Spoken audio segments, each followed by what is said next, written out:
যে আরোহণ করো, সেখানে তোমরা অবস্থান গ্রহণ করো, স্টিমার দিয়ে তোমাকে নিরাপদ স্থানে পৌঁছায় দেওয়া হবে। মুসলমান হাত পাও গোছায়া কোনো প্রতিবাদ নাই, তাদের স্টিমারে যে আরোহণ করেছেন, মসজিদে যে আশ্রয় নিয়েছেন, একই দিনে একই টাইমে মসজিদের বাহিরের ভিতরে পেট্রোল দিয়ে সমস্ত মুসলমানকে আগুন জ্বালায়া বিনাশ করে দেওয়া হয়েছে। যারা স্টিমারে আরোহণ করেছিলেন, স্টিমার সাগরের মধ্যখানে নিয়ে নিচ দিয়া সিদ্ধি করে সাগরের মধ্যখানে সমস্ত মুসলমানকে পানিতে ডুবাইয়া মারা হয়েছে। যেই দিন ইংরেজরা এই মুসলমানকে নিধন করেছিল, সেই দিনটা হলো এপ্রিল মাসের 1 তারিখ। ওই দিন থেকে ওই ইংরেজরা, ওই ব্রিটিশ এই দিনটাকে খুশির দিন হিসাবে এপ্রিল ফুল হিসাবে পালন করে। আমার দেশের স্কুল কলেজ ইউনিভার্সিটি শিক্ষার্থীরা তারাও এপ্রিল ফুল পালন করে। কালকে সকালে স্পেনে পারলো, আমাদের দেশে কেন পারলো না? যখন ইংরেজ দখল করে বসেছেন, দেশ যখন দখল করেছেন, ইতিহাস ভালো করে পড়বেন, ভালো করে দেখবেন, ইতিহাস ঘাটাঘাটি করে দেখবেন। সেই ইতিহাস আমাদের থেকে আজকে উঠে দেওয়া হচ্ছে। সেই ইতিহাস কোথাও লিপিবদ্ধ হয় না, ইতিহাস কোথাও পড়ানো হয় না। ইতিহাস সাক্ষ্য দিয়েছে ওখানে পারলো, এখানে কেন পারলো না? এখানকার বড় বড় লিডার ছিল। আমার দেশ 56,000 বর্গ মাইল, ভারত উপমহাদেশ, বিশাল দেশ। সেই দেশের যারা বড় বড় রাজনৈতিক দল ছিল, সেই দলের যিনি সভাপতি, যিনি সেক্রেটারি, যিনি কেশিয়ার, যিনি প্রেসিডেন্ট সদস্য, ওই সমস্ত বড় বড় লিডার ছিলেন। ওই সমস্ত বড় বড় লিডাররা ইংরেজের সঙ্গে চাটুকার হয়েছে, লাইন লাগাইছে, জায়গা জমি ভর ধরিয়েছে, বড় বড় উহুদা পেয়েছে, ইংরেজের সঙ্গে খাতির জমায়েছেন, ইংরেজের সঙ্গে খাতির জমায়েছেন। একটা টু শব্দ ইংরেজের বিরুদ্ধে বলার মতো কোন ক্ষমতা কোন লিডারের ছিল না, কোন নেতার ছিল না। একটা টু শব্দ ইংরেজের বিরুদ্ধে বলে নাই। যদি বলে তাকে বুক টান করে যদি দাঁড়ায় তাকে আরে বড় বড় কাম দাঁড়াইছেন, তাদের লিডার শেখ আব্দুল আজিজ মুহাদ্দিস দেহলভী দিল্লির জামে মসজিদের মিম্বরে উঠে কুলকা দিয়ে বলেছেন, ভারতের মুসলমানেরা ইংরেজের বিরুদ্ধে যুদ্ধ করা ফরজ।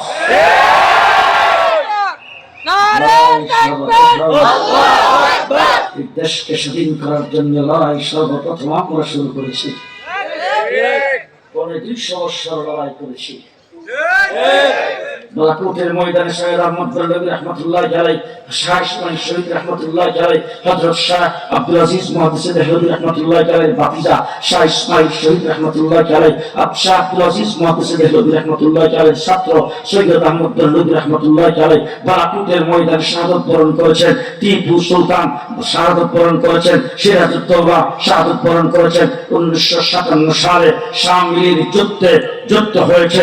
সেই যুদ্ধের প্রধান সেনাপতি ছিলেন দেওবন্দ দারুল উলুম মাদ্রাসা, যিনি প্রতিষ্ঠা করেছেন হুজ্জাতুল ইসলাম কাসিম নানভী রাহমাতুল্লাহ আলাইহি। সেই যুদ্ধের আগে যে ছায়া সরকার গঠন করা হয়েছিল, সেই ছায়া সরকারের প্রেসিডেন্ট ছিলেন সৈয়দুত তাইফা, সকল হকপন্থী পীরের গুরা হযরত হাজী ইমদাদুল্লাহ মুহাজির মক্কি রাহমাতুল্লাহ আলাইহি। সেই সরকারের প্রধান বিচারপতি ছিলেন হযরত রশিদ আহমদ গঙ্গোহী রাহমাতুল্লাহ আলাইহি। দেশটা কার? দেশ মুসলমানের দেশ। আমরা কারা? আস্তে করে, আস্তে আস্তে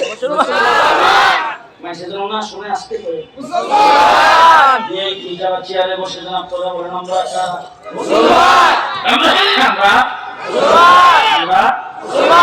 মুসলমান। এই কথাটা কতক্ষণ পর্যন্ত বলতে পারবেন? কতক্ষণ পর্যন্ত বলতে পারবেন?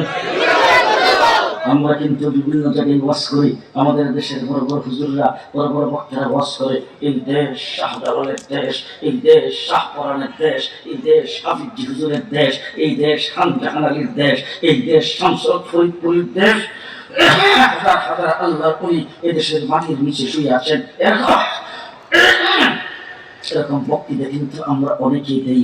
এবার আমি আপনাদের জিজ্ঞেস করতে চাই, বক্তৃতার জায়গায় বলেন তো দেখি, ফিলিস্তিন কার দেশ?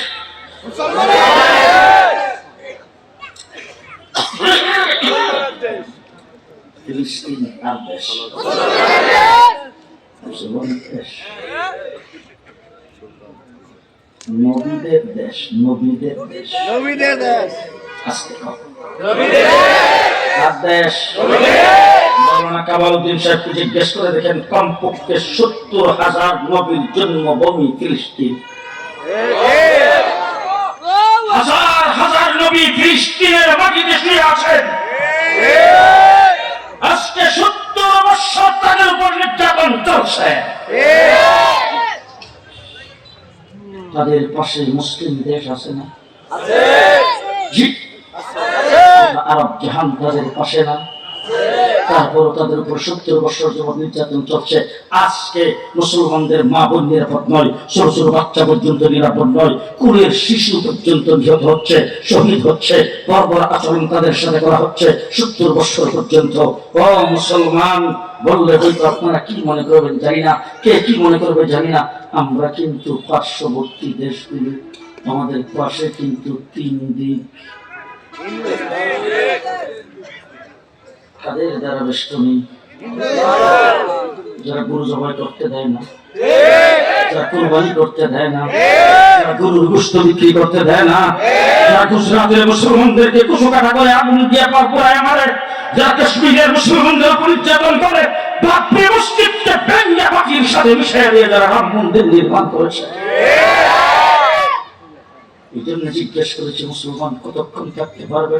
আল্লাহ না করুক, আল্লাহ না করুক, আল্লাহ না করুক এমন কোন পরিস্থিতি যদি আসে, দেশের স্বাধীনতা যদি লুণ্ঠিত হয়ে যায়, এমন কোন পরিস্থিতি আসে, হিন্দু বৌদ্ধ খ্রিস্টান অথবা কোন বিজাতিদের দ্বারা দেশটা যদি কবজায় চলে যায়, এই দেশের কোন নাস্তিক মুরতাদের কোন পাই দাঁড়ায়, ইসলাম বিরোধীদের পাই দাঁড়ায়, দেশটা যদি মুসলমানদের হাত থেকে চলে যায়, এমন অবস্থা যদি আসে, আপনি আমার সামনে যদি বন্দুকের গুলি তাক করে যদি বলে ইসলাম ছাড়তে হবে, এই মুহূর্তে আপনারা কি পারবেন? আমি একজন মুসলমান।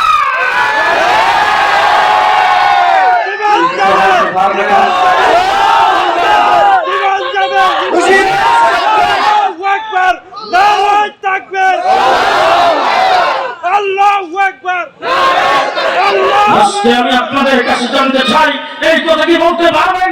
কেল্লা দিয়ে দেব, ইসলাম দেব না, জীবন দিয়ে দেব, ইমান দেব না।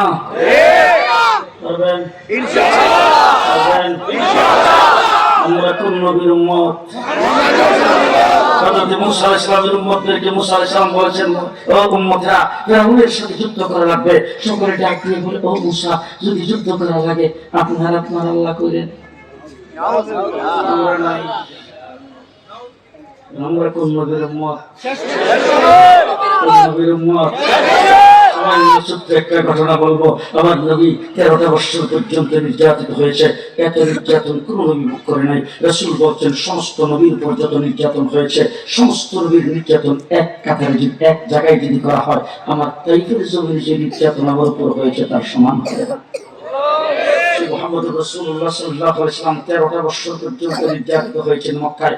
রাস্তায় কাটা বিছানো হয়েছে, রাস্তা দিয়ে ঠিকমতো হাঁটতে পারেন নাই। আবার নবী রাস্তা দিয়ে যাচ্ছে, সারাদিন ময়লা গুলি জমা করে রেখে তার মাথার উপর ঢেলে দেওয়া হয়েছে। হুজুর হেরাম শরীফের নামাজের সাজদায় রত, এই অবস্থায় উটের পশা নাড়ি গলিয়ে দিয়ে রাসূল সাল্লাল্লাহু আলাইহি ওয়াসাল্লামের পিঠের উপর গায়ের উপর রেখে দেওয়া হয়েছে, যাতে সাজদা থেকে যেন না উঠতে পারে।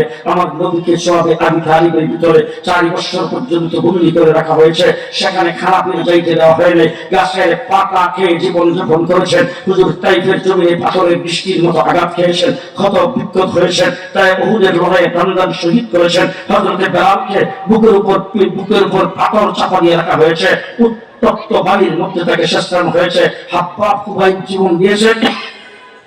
ইসলামের প্রথম খলিফা 1 নম্বর মুসলমান হযরত আবু বকর সিদ্দিককে পিটাইতে তার নাকের হাড্ডি ভেঙে দেওয়া হয়েছে, সারা শরীর রক্তাক্ত করে ফেলেছেন। 3 দিন পরে হুঁশ হয়েছে। সেই মুসলমান হিজরত করে যখন মদিনায় গেছেন, সেখানে যাওয়ার পরে মক্কার মুসলমানরা সেখানে গেছেন।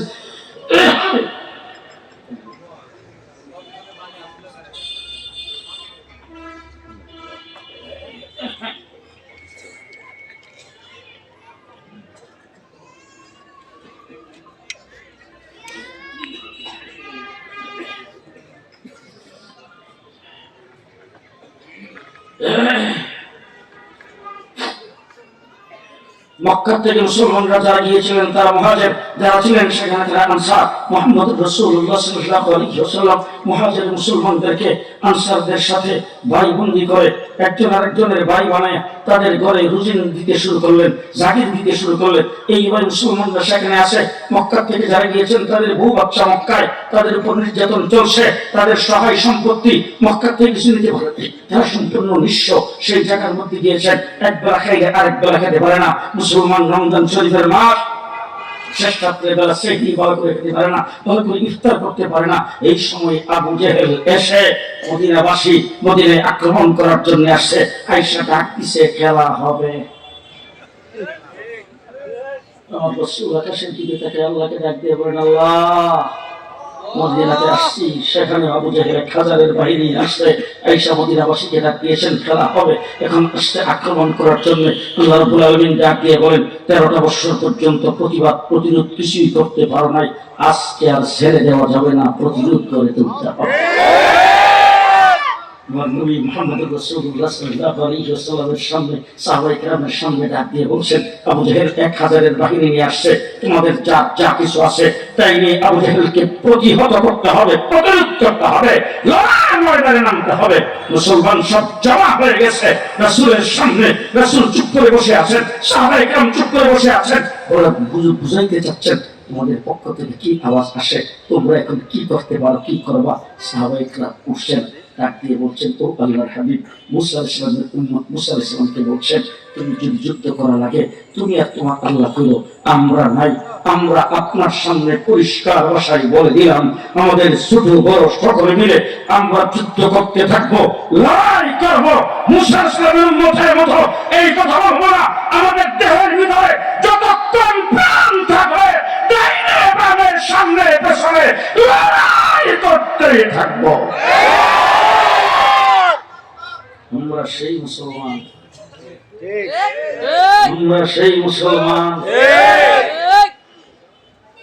সংক্ষেপে বলতে চাই, লম্বা চড়া ঘটনা লম্বা করার সময় নেই। রাসূল সাল্লাল্লাহু আলাইহি ওয়াসাল্লাম যুদ্ধের ঘোষণা দিয়েছেন, বদরের দিকে রওনা হয়েছেন। হুজুর দেখতেছেন কানা কোরা আতুল লোলা যা আছে সব। রাসূলুল্লাহ সাল্লাল্লাহু আলাইহি ওয়াসাল্লাম বলেন, এইভাবে তো যুদ্ধের ময়দানে যাওয়া যাবে না, এখন তো যুদ্ধ করা লাগবে। এই জায়গায় তো যে সুবহানাল্লাহ তাসবিহ বললে হবে না, যুদ্ধ করা লাগবে। সুতরাং যুদ্ধের উপযুক্ততা দেখে তারপরে নিতে হবে। সবাই কাতার সোজা করে দাঁড়াও, মাপ দেব, চেক করব, তারপরে নেব। ছোট ছোট 2টা বাচ্চা আইছে যুদ্ধের ময়দানে যাইতে। একজনের নাম মাস, আরেকজনের নাম মুআফিস। একজনের বয়স 10, আরেকজনের 8। দুই ভাই মার কাছ থেকে বিদায় নিয়ে আসছে। এখন দুই ভাই, এক ভাই আরেক ভাই ধরা ফেলে গেলাম। ভাবছিলাম যে সবার সাথে কোনো রকম চলে যাবো। এখন চেকিং করলে তো আমরা ছোট, আমরা বাচ্চা, আমরা তো আর মাপে পড়বো না। এখন এক ভাই আরেক ভাই কাছাকাছি দাঁড়ানো যাবে না, দূরে দূরে দাঁড়াও। তুমি দাঁড়াও কাতারের এক মাথায়, আমি দাঁড়াই আরেক মাথায়। চেকিং করলে যে অন্তত একজন তাকে একজন পরে এখন।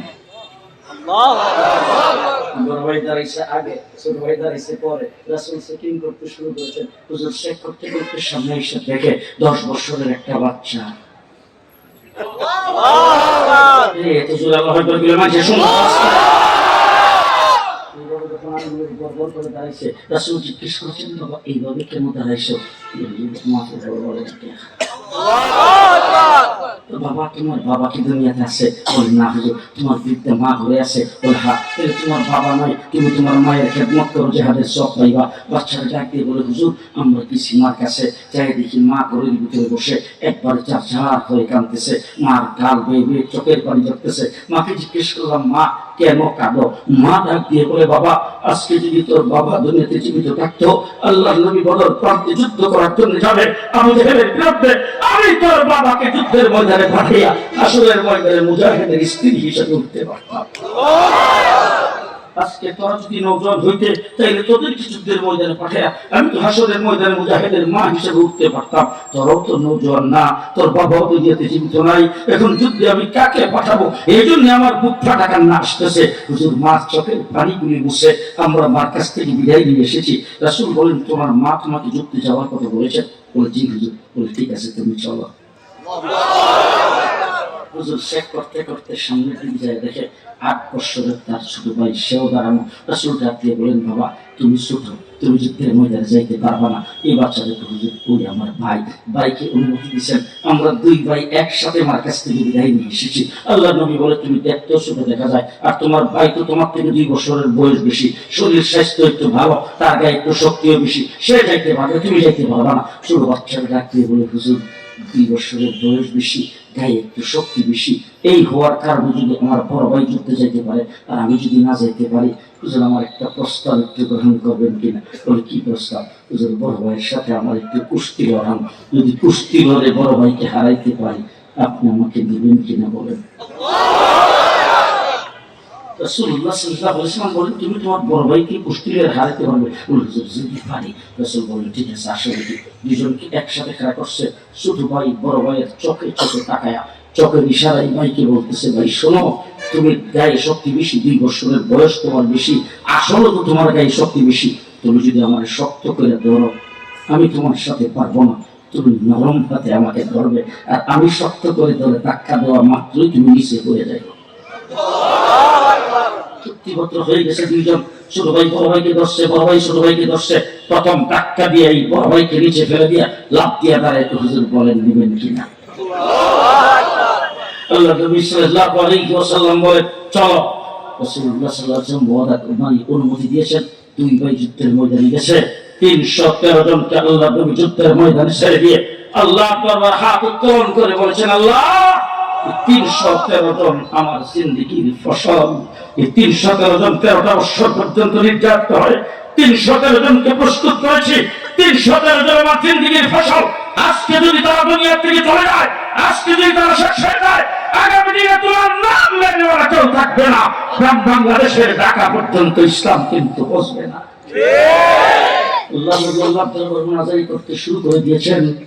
হুজুর আকরাম সাল্লাল্লাহু আলাইহি ওয়াসাল্লাম যখন শেষদাই করে কাঁদতেছেন, হযরত আবু বকর সিদ্দিক বলেন, শেষদার জায়গাটা চোখের পানিতে ভিজে গেছে। আল্লাহ নবী দাঁড়ায় উপরের দিকে হাত উত্তোলন করেছেন, গায়ের থেকে চাদর মোবারক পড়ে গেছে। আবু বকর সিদ্দিক বলে, হুজুর এসব বিচলিত হওয়ার কারণ নাই, আল্লাহ নিশ্চয়ই আপনাকে সাহায্য করবে। এই মুহূর্তে জিবরাইল আমিন এসে হাজির। জিবরাইল সালাম দিয়ে বলছেন, আইসি। আল্লাহ নবী বলেন, কি নিয়ে আইছো? অন্য সময় উহি নিয়ে আসি, হুকুম আহকাম নিয়ে আসি, আপনার সঙ্গে বিভিন্ন বিষয়ে আল্লাহ তাবারক ওয়া তাআলা মত বিনিময় করেন, সেইগুলি নিয়ে আসি। আজকে আল্লাহ আমাকে ডাক দিয়ে বলছেন, যুদ্ধের পোশাক পর।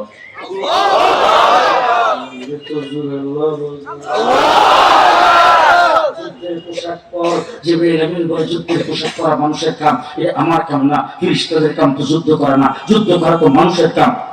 আমি কেন যুদ্ধের পোশাক পরবো? আল্লাহ তোর কাম যুদ্ধ করা না, কিন্তু আজকে করা লাগবে।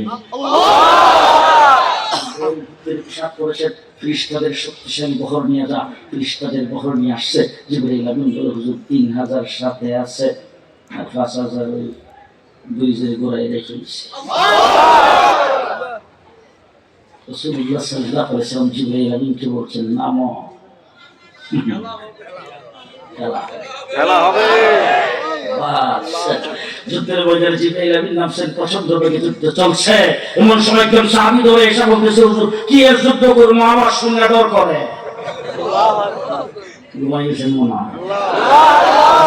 কি আওয়াজ শুনে ডর করে? বলে, হুজুর মানুষ দেখি না, আওয়াজ শুনি।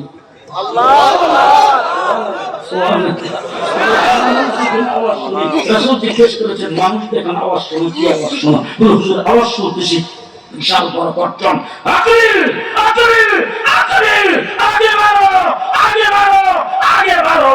আল্লাহ নবী ডাকতে বলে, জিবরাইল আমিন ফেরেশতাদের চিফ কমান্ডার, ফেরেশতাদেরকে আগে বাড়ার কথা বলতেছে। শেষ কথা বলবো, প্রচন্ড বেগে যুদ্ধ চলতেছে। এমন সময় হযরত আব্দুর রহমান ইবনে আউফ দূর থেকে দেখতেছে, একটা উঁচা ঘোড়ার উপরে বসে আবু জেহেল হাত ডাক দিয়ে যুদ্ধ পরিচালনা করে। এখন আব্দুর রহমান ইবনে আউফ আশারে মুবাশশারার একজন। আব্দুর রহমান ইবনে আউফ মনে মনে ভাবতেছে, আমি একা আবু জেহেলের উপর আক্রমণ করা সেটা বুদ্ধিমানের কাজ হবে না। তার কারণ হলো আবু জেহেলের বডিগার্ড আছে না।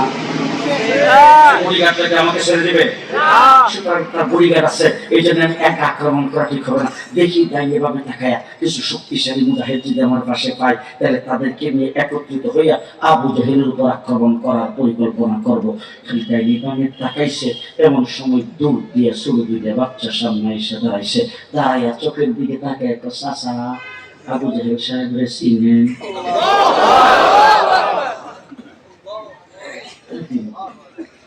হযরত আব্দুর রহমান ইবনে আওফ তাদের দিকে আশ্চর্য হয়ে তাকায় বলছেন, ভাতিজা তোমরা আবু জাহেল দিয়ে কি করবে? বলে, চাচা যদি চিনেন তাহলে আমাদেরকে একটু দেখাইয়া দিয়েন, আমরা বাড়ি থেকে নিয়ত করে আইছি। আমরা বাড়ি থেকে নিয়ত করে আইছি। হযরত আব্দুর রহমান ইবনে আওফ জিজ্ঞেস করছেন, কি নিয়ত করে আসছো? বলে, দুইটা নিয়ত করেছি। বলে, কি দুইটা নিয়ত? বলে, এক নম্বরে নিয়ত করেছি আমরা দুইজন আজকে আবু জাহেলকে জাহান্নামে পৌঁছায় দেব। দুই নম্বর নিয়োগ করেছে, যদি সেই কাজটি আমাদের দ্বারা না হয় আমরা দুইজন জান্নাতে যাব। আবু জাহেলকে জাহান্নামে পৌঁছাবো, না আমরা দুইজন জান্নাতে যাব? এটা বোধহয় ইত্তেফাক পত্রিকার বিবৃতি পেতেছি। জনগণ নিউজ মানব তুমি বখারি শরীফ, বখারি শরীফ।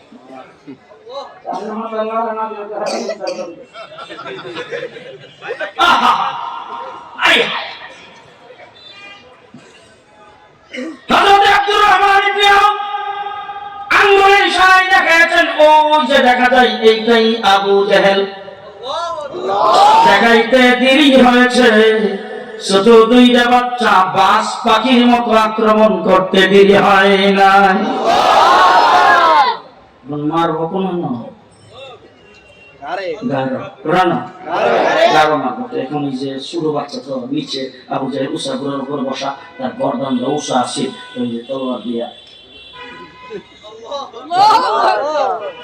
যুদ্ধের ট্রেনিং আছে তো, জি কোন বুদ্ধিশুদ্ধি আছে? ছোট বাচ্চা না। এক ভাই আরেক ভাইরে আস্তে করে ডাক, দেখো ভাই এইভাবে ফালান যেত না, ঘোড়ার ফাউটি কেটে দেয়। ঘোড়ার পাও কেটে আবু জাহেল ঘোড়া সহ নিচে পড়ে গেছেন। অপর্যুপরি আক্রমণ দুই ভাই শুরু করেছেন। হযরত আব্দুল্লাহ ইবনে মাসউদ দূর থেকে দেখে দৌড়ে এসে বুকের উপর সওয়ার হয়ে বসে গেছে। দুই ভাই যখন আবু জাহেলের উপর আক্রমণ করতে শুরু করেছেন, আবু জাহেলের ছেলে আকরামা তখন ইসলাম কবুল করে নাই, পরবর্তীতে ইসলাম কবুল করেছেন। সেই আকরামা বাবার পরিবার ছিল, দূর থেকে এসে তলোয়ারকে আঘাত করেছেন। এক পায়ের হাতের মধ্যে আঘাত লেগেছে, হাতটা পুরাটা কেটে গেছে, চামড়া একটু লেগে আছে। আবু জাহেলকে হত্যা করার পরে যুদ্ধের ময়দানে যখন দূর দিয়েছে, তখন হাতটা লড়লড় করে, হাতটা লড়লড় করে। এটার জন্য দূর দিতে এবং যুদ্ধ করতে অসুবিধা হয়। সেই নিজের হাতটাকে নিজের পায়ের নিচে ফেলে প্রাণ দিয়ে ছিঁড়ে ফেলে যুদ্ধের ময়দানে রওনা করেছে। মুসলমান, শেষ কথা বলে যাচ্ছি, বলে রেখে গোটা পৃথিবীর সমস্ত বিজাতিরা বিজয়ী সিদ্ধান্ত ঘোষণা করেছে। গোটা পৃথিবীর সমস্ত বিজাতিরা মিলে সিদ্ধান্ত গ্রহণ করেছে, বাংলাদেশ থেকে ইসলামকে উৎখাত করতে হবে। এক নম্বর হাতিয়ার হলো বাংলাদেশের কেজি চিন্তা প্রাইমারি থেকে শুরু করে বিশ্ববিদ্যালয় পর্যন্ত শিক্ষা কারিকুলাম থেকে ইসলামকে বিনাশ করে দাও। সেখানে দলীয়ের নাচ করাও, হাসের ডাক পড়াও, শিক্ষা দাও। হাট্টি মাটিন দিন তারা মাঠে পারে দিন, তাদের খাড়া দুটো শিন। আমার বাংলাদেশের স্কুল কলেজ, আমরা যখন সবুজ মাদ্রাসায় পড়তাম, আমাদের সমবয়সী যারা স্কুলে পড়তো তাদেরকে নিয়ে বাজারে বন্ধুরে বিভিন্ন জায়গায় হাঁটাচলা যখন করতাম, তখন তারা হঠাৎ করে বলতো, মৌলভী সাহেব, মৌলভী সাহেব, মৌলভী সাহেব। মৌলভী সাহেব দেখতে শুনতে মাথায় পাগড়ি, মাথায় টুপি, লম্বা দাড়ি, লম্বা জামা। স্কুলে প্রত্যেক স্কুলে একজন ধর্মীয় শিক্ষক ছিল।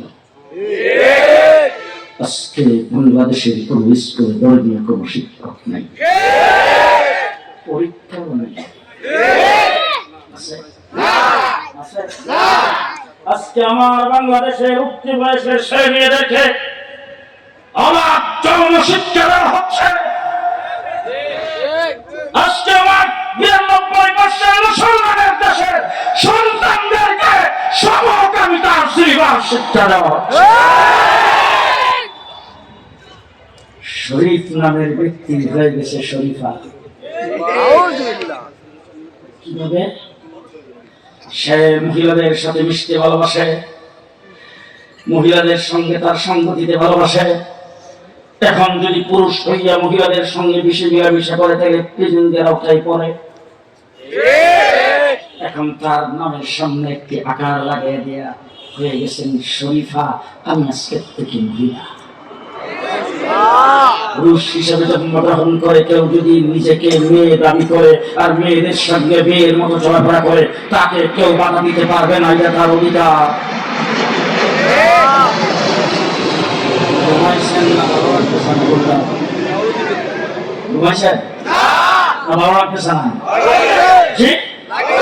কেউ যদি মেয়ে হিসাবে জন্মগ্রহণ করে আর যদি নিজকে পুরুষ বানাইতে চায়, পুরুষ ভাবতে চায়, পুরুষের সঙ্গে অবাধে চলাফেরা করতে চায়, তাইলে সে নিজে নিজে দাবি করে ফেলবে আমি আজকের থেকে পুরুষ। এই কথা যদি সে বলে, তাকে কেউ বাধা দিতে পারবে না, এটা তার অধিকার।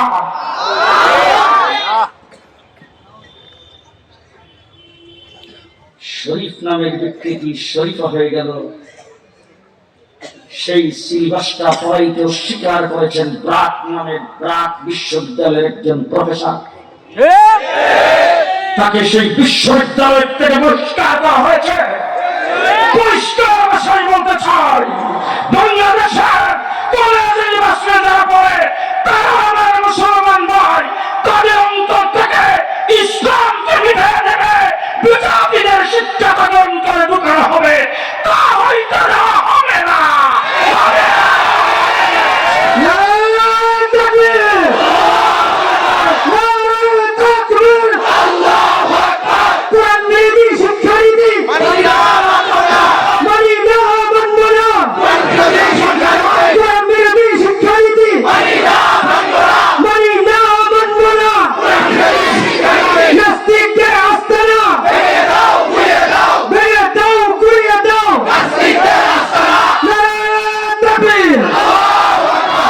আমি পরিষ্কার ভাষায় বলতে চাই, ক্ষমতায় যেই থাকুক, যেইভাবেই ক্ষমতায় যাক, যেইভাবে মিনিস্টার হোক, যেইভাবেই প্রধানমন্ত্রী হোক, 70-92% মুসলমানের দেশে ইসলামের সাথে সাংঘর্ষিক কোন শিক্ষানীতি বাংলাদেশে চলতে দেওয়া হবে না।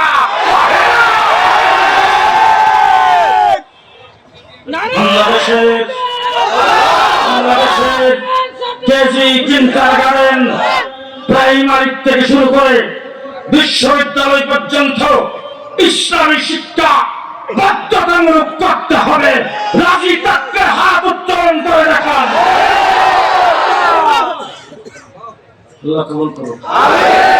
সকলে বলেন আমিন। আমরা সবাই রাসূল প্রেমিক, আমরা সবাই রাসূল প্রেমিক। আমার মাকে যদি কেউ গালি দেয়, আমার বাবাকে যদি কেউ গালি দেয়, আমি এখানে যদি কেউ আমার মাকে গালি দেয়, আমার বাবাকে গালি দেয়, এখানে আমার গোষ্ঠী নাই, এখানে আমার গোষ্ঠী নাই, এখানে আমার কোনো পাওয়ার নাই, এখানে আমার কোনো লোকজন নাই, সেই জায়গা থেকে আমি কিন্তু মাথা নিচে দিয়ে চলে আসতে পারি। তার কারণ হলো এখন আমার মাকে গালি দিয়েছে, বাপকে গালি দিয়েছে, আমি যদি প্রতিবাদ করি তাহলে আমার ক্ষতি হবে, আমার জানের ক্ষতি হবে, আমাকে সবাই মিলে ধরবে, আমার সাথে কোনো লোকজন নাই, আমি একা তাদের সাথে পারবো না, সেইটুকু আমি করতে পারি। কিন্তু আমার নবীকে যদি কেউ গালি দেয়, আমি যদি একা হয়ে থাকি, তার শিক্ষাটা নষ্ট হয়ে যাবো।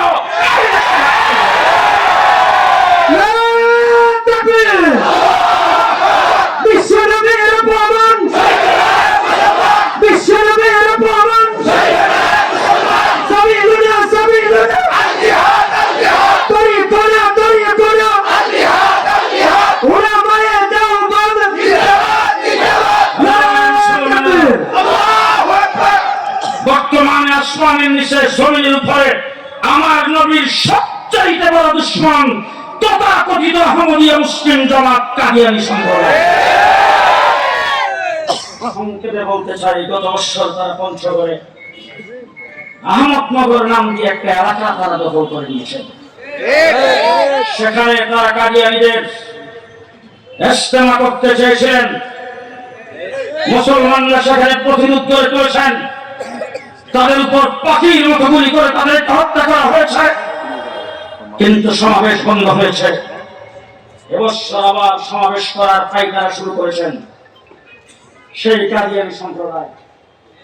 তাদের সমাবেশের পারমিশনের জন্য দরখাস্ত দিয়েছেন। পরিষ্কার ভাষায় বলতে চাই, আমাদেরকে ভুল বুঝবেন না। এই দেশে হিন্দু, বৌদ্ধ, খ্রিস্টান বসবাস করে কিনা? বড়দিন পালন করে কিনা খ্রিস্টান? হিন্দুরা পূজা করে কিনা? তাদের পূজায় মাইক লাগায় কিনা? বক্তৃতা করে কিনা?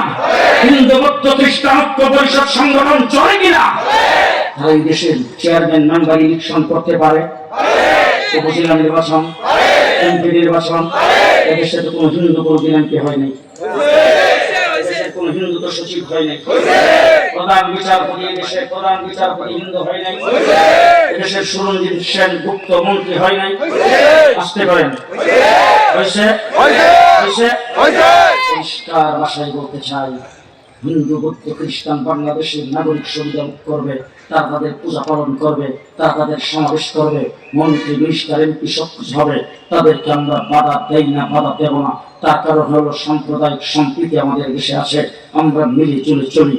পরিষ্কার ভাষায় বলতে চাই, হিন্দু, বৌদ্ধ, খ্রিস্টান সবাই তাদের ধর্মের নামে, তাদের পরিচয়ে তারা তাদের সমাবেশ করে, এখানে বাধা দেওয়ার অধিকার কারো নাই। কিন্তু কাদিয়ানীরা মুসলমান নয়, কাফের হয়ে তারা মুসলমানদের নাম দিয়ে ইসলাম করবে, ইসলামের নাম ব্যবহার করে তারা সেখানে মুসলমানদেরকে দুটা দিবার বিভ্রান্ত করবে। এরকম সমাবেশ ৫ জন মানুষ একত্রিত হয়ে বাংলাদেশের ১ ইঞ্চি মাটিতে করতে দেওয়া হবে না। কে কে রাজি আছেন?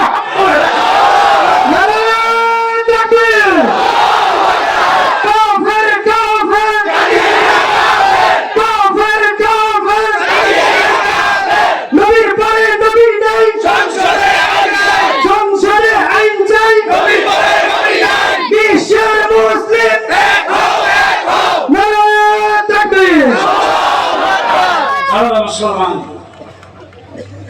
ইসলামকে টিকিয়ে রাখতে চান, মুসলমান হিসেবে থাকতে চান,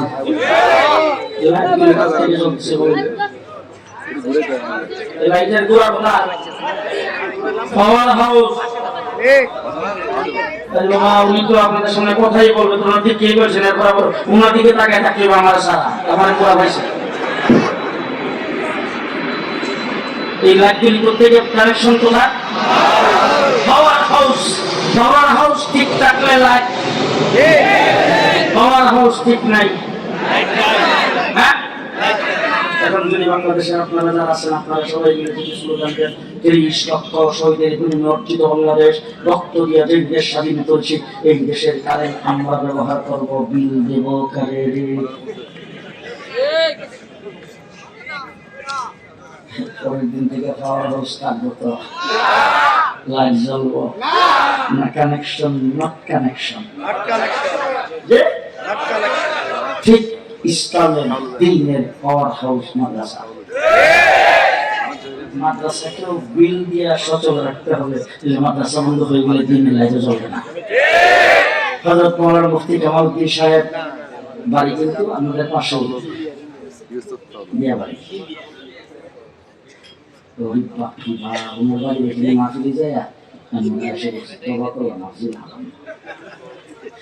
কোথায়? সুসন্দর দুর্গাপুর, নেত্রকোনার একদম বাংলাদেশের বর্ডারে। তুমি সেখান থেকে এসে আপনাদের এখানে সেই লাইটটা করতে হয়েছেন, মাদ্রাসা কায়েম করেছেন, 2 কোটি টাকার মূল্যের একটি জায়গা খরিদ করেছেন। আলহামদুলিল্লাহ, সুম্মা আলহামদুলিল্লাহ, তার সিংহভাগ পরিশোধ হয়ে গেছে। মাত্র ৩৫ লক্ষ টাকা বাকি আছে। এটা বাকি থাকুক আর উনি দুটো মরুক, নারাও সবাই করে না। হ্যাঁ, যাদের যতটুকু তৌফিক আছে এতটুকু দিয়ে আমরা শরীর থাকবো ইনশাআল্লাহ। আর যাদের একটু বেশি তৌফিক আছে, এরা লাখ টাকা কি কেউ পকেটে নিয়ে 50,000 পকেটে রাখে, 20 টাকা পকেটে রাখে না। এরকম যদি কেউ থাকে, এত টাকা তো পকেটে আনা যায় না, যেহেতু বেশি টাকা দিব আমি, এরকম কোন লোক আছে একটা লোক বলে ফেলেন তো যে আমি 1 লাখ টাকা নেই, 1 লক্ষ টাকা নেই। আল্লাহ নবীর বাগিচা মাদ্রাসা, এই মাদ্রাসা আসহাবে সুফার শাখা, দাঁড়ায় কামের শাখা, যেখানে 100 লক্ষ সাহাবী লেখাপড়া করেছেন, সেই মাদ্রাসার শাখা। ওই মাদ্রাসার সাথে 1 লক্ষ টাকা দিয়ে নামটা লেখায় রাখবেন 30 ডিপোজিট। যতবার বুখারী শরীফ খতম হবে এই সমপরিমাণ খতমের সওয়াব আপনার আমলনামায় লেখা হবে।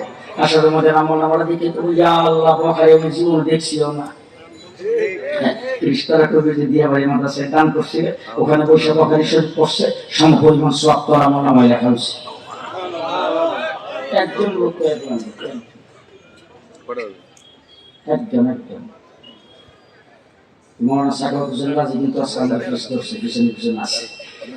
আমি বইয়ে করেছি, আমার পরে সে আছি, আজকে আবার পরে যেন সে পরে যেখানে তো এখানে বোধহয় আছে।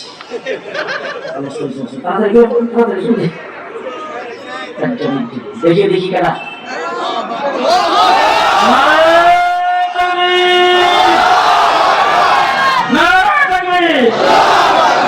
হাজী আব্দুর রশিদ সাহেব, কারি আব্দুর রশিদ সাহেব, সাদা দাড়িওয়ালা, দেখছেন? আল্লাহ কবুল করো, আল্লাহ কবুল করো। তার বংশের যারা কবরে আছে সকলের নাজাতের ফয়সালা করো। তার বংশের ভিতরে আল্লাহ পাক ফখরে বাঙ্গালের মতো, হাফিজ হুজুরের মতো আলেম বানায় দাও। আল্লাহ তাবারক ওয়া তাআলা তার ফ্যামিলির ছোট বড় সকলের কামাই রুজিতে বরকত দান করুন। আল্লাহ পাক তার এই দানের উসিলায় আল্লাহ যেন দুনিয়া এবং আখিরাতে জাযায়ে খায়ের দান করে। সকলে বলেন আমিন। 2 নম্বর, একজন ব্যক্তি, একজন বলেন 1 লক্ষ টাকা লাগবে, কিন্তু 35 জন, আমি বিশে কমা 3 জন, 3 জন হলেন জবলা, তারপরে বাকিটা একজন আরেকজন 2 নম্বর, একজন ব্যক্তি 1 লক্ষ টাকা বলেন বলেন